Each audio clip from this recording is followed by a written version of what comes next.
Since the last family meeting, what is the high point that you had?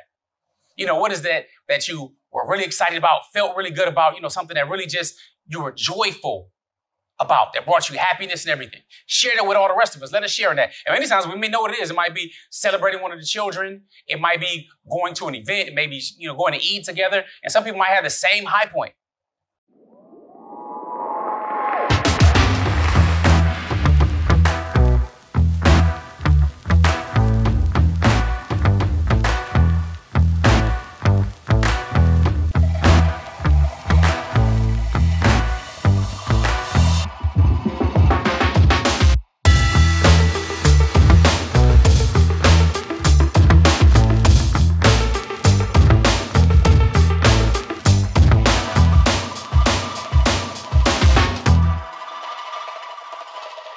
Assalamu alaikum, peace.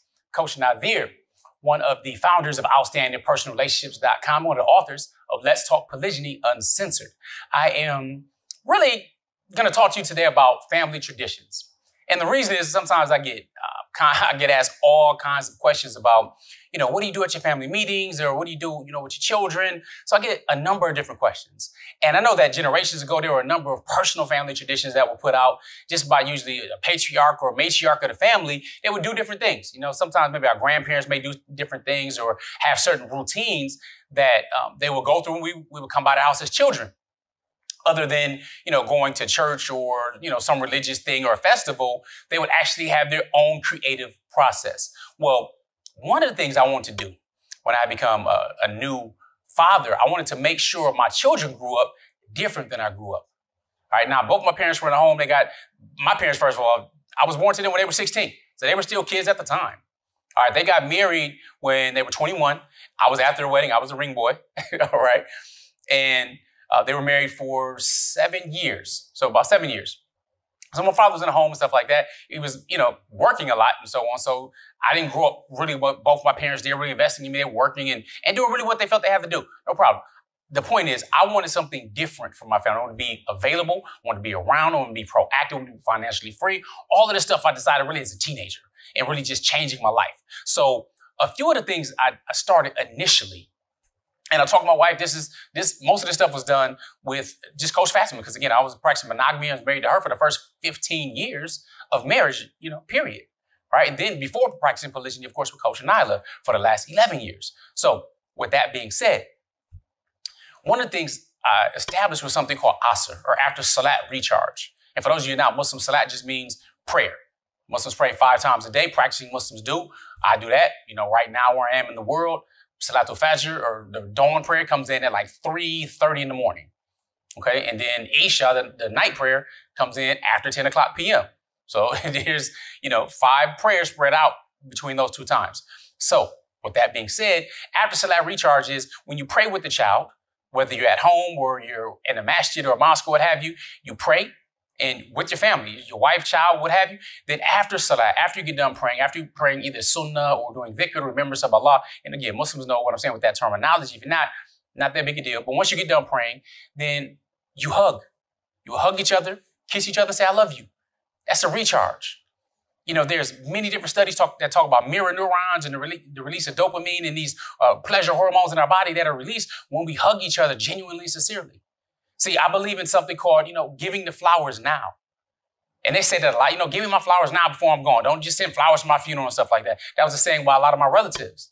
You know, that doesn't happen necessarily at Muslim funerals, but the saying means, you know what? Treat me well now. Show me you appreciate me now.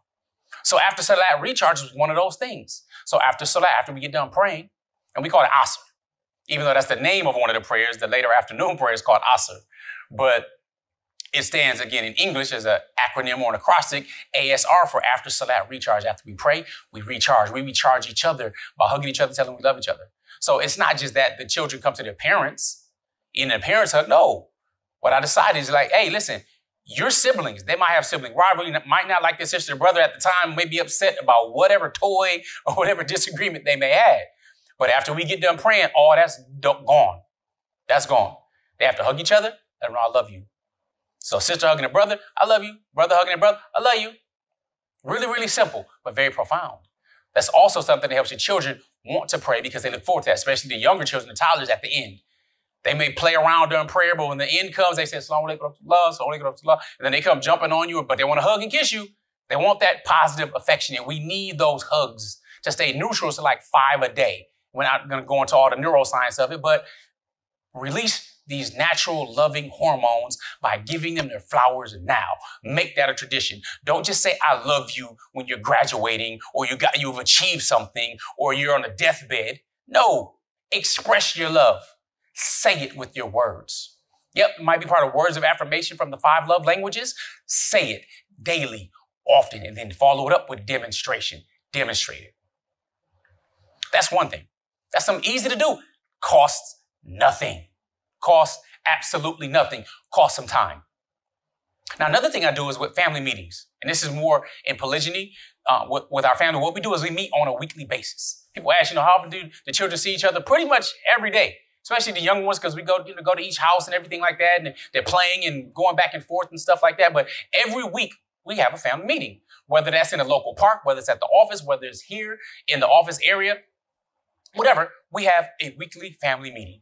Now, at the family meeting, we give flowers first. We do an exercise that gets everybody in a good mood and everything like that, where it's a whoosh exercise that we do. We go around in a circle, and then once we finish that, we're feeling pretty good. We're smiling. It's a fun little exercise in order to break any negative patterns that might be going on. Someone may be tired or might be thinking about something else that's going on or thinking about business. And all of this, we have to break that up. And then we give each other flowers. What I mean by that is every single person in that circle, and this is, how many people are in the circle? It's myself, wives, 5 daughters, 2 sons. Okay? 5 daughters, 2 sons, 7, 8, 9, 10. Yes. So 10 of us is in the circle. And each of us has an opportunity to go, and we're going to go. So this is what we do. Let me put out my phone so I don't forget anything. These grays in my age.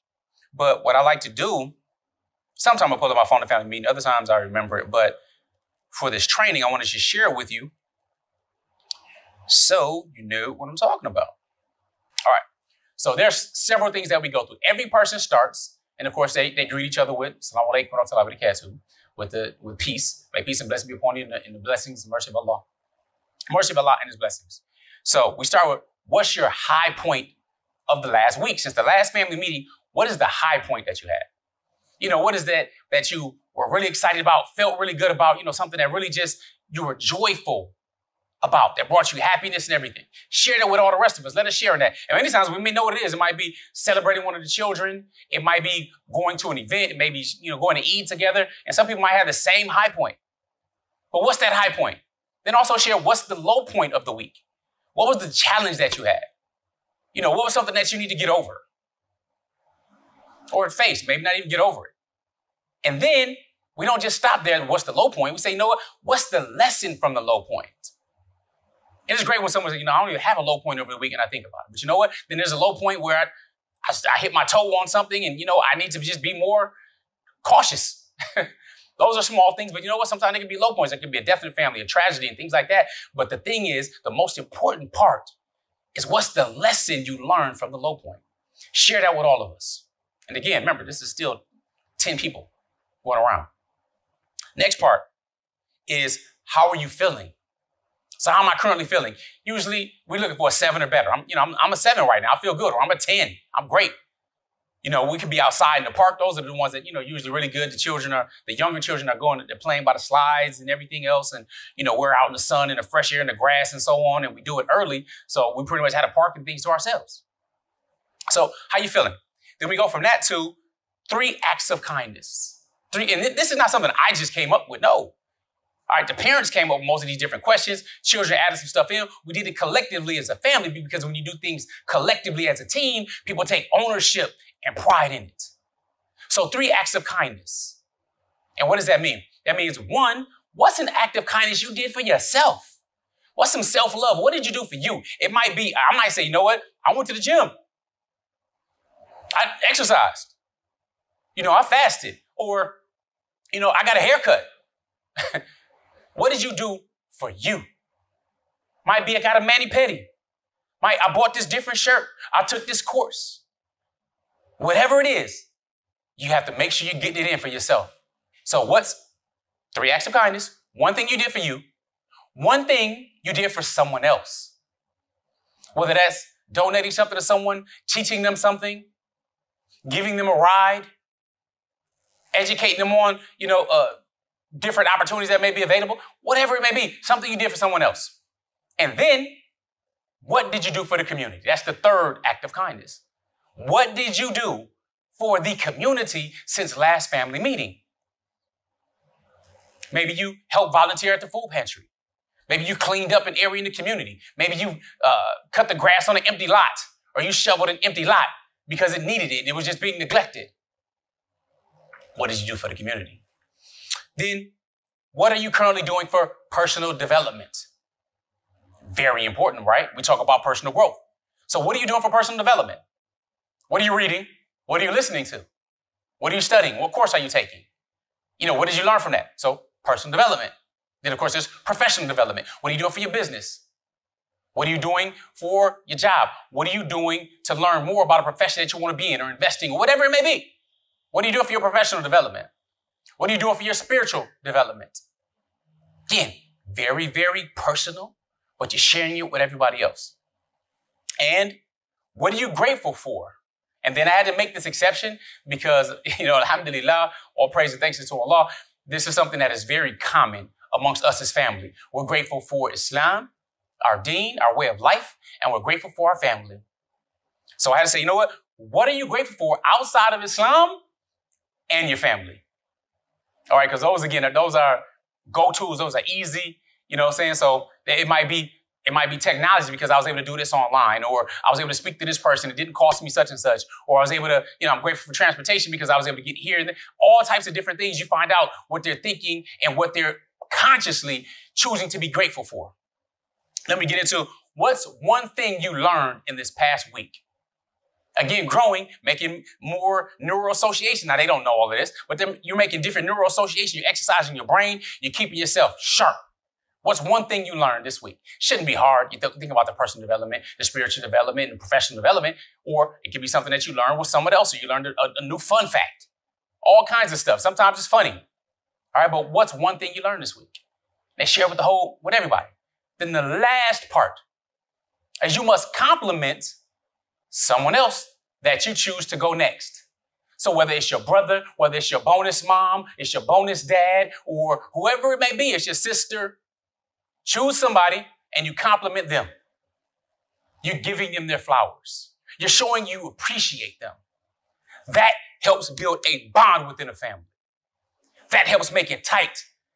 All right? We love to be complimented. Not, just to satisfy my own ego. We want to know we're appreciated. So we end with that. So I compliment you, whether it's your clothes, whether it's what you're doing, whether it's seeing you growing in your maturation, whether it's the design, you helping people, you're being selfless, whatever it may be, you're getting these compliments every single week from the people you love the most. These are the family. That's what I do in my family meetings. That's what we do. We love it. We do it every single week. We do it in person. We love each other. We do that. We go all the way around until the last person speaks.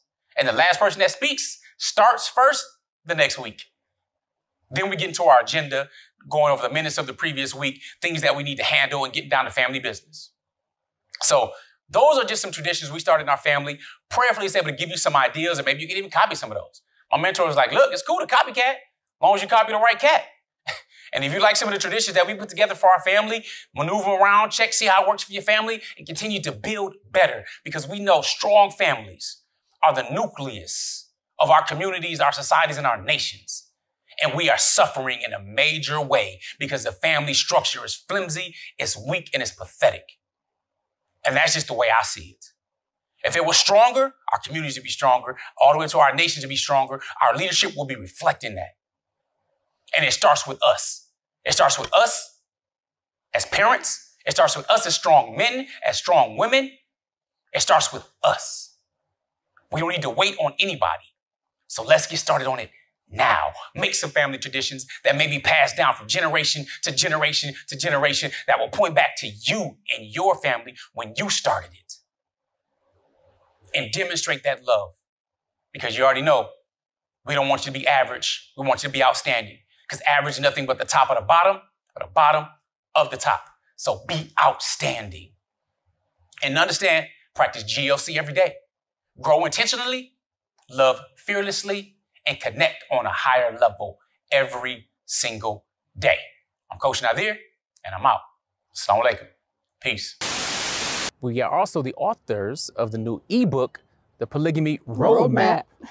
2 different roadmaps, one specifically for men and the other for women. Naturally.